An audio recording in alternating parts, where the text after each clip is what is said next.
Hey, this is Jack at TC3.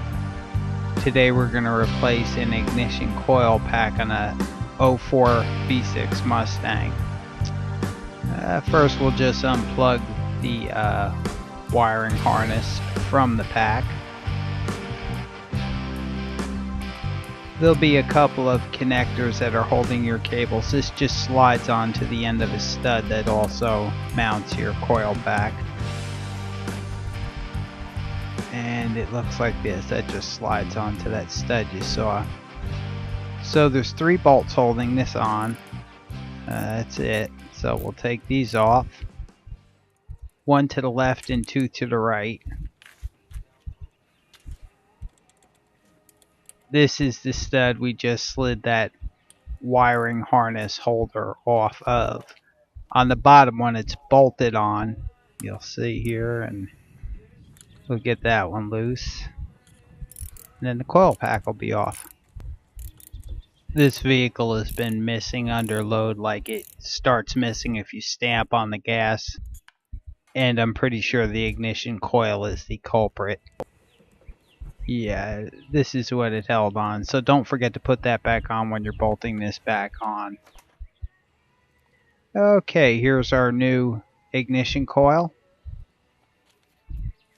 And here's the old. I'm going to put them side by side, and I'm just going to transfer the wires from one to the other right while it's sitting right next to that. I'll pull the top 3 off of the old coil here.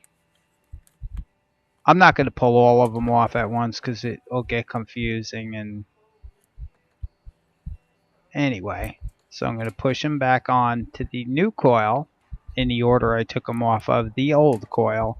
And then I'll do the bottom row one at a time. And I won't be having to refer to wiring diagrams and what have you. If I do it like this, it's going to be right. Less confusion. It's actually quick and easy like this too. Okay, so they're all on there. Just pushed them on to make sure they're fully seated on that coil.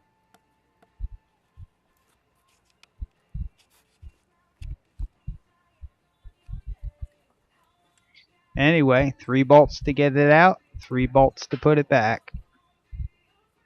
The one to the left doesn't have anything mounted to it, it's just a bolt. So I'll just start these, I won't tighten them. That one will go on the top, on the right side, you know, closest to the firewall. And the stud sticks out, and that's what that one holder for the wires goes on to. This one's got to go through the wire holder, so yeah, you got to do that first. It doesn't slide on after. Anyway, we'll tighten these down. Top right hand side, tighten that down. Get to the bottom one. Again, remember to put your bolt through that wire holder harness. And we'll just give these all a quick snug. And yes, this is the 2 holders for the wires, and this one will slide on the top just the way it came off, and that's that. Now you just need to plug in your wires that go to the coil pack, and let's give these a quick push, make sure they're in. Let's start this thing up and see how she sounds. Yeah, very good, running smooth. So that was a pretty quick and easy fix on that, and success. That's a really quick job. You get that done pretty quick. And I'll tell you, since then I have taken it out on a ride and it runs awesome now. Thanks for watching.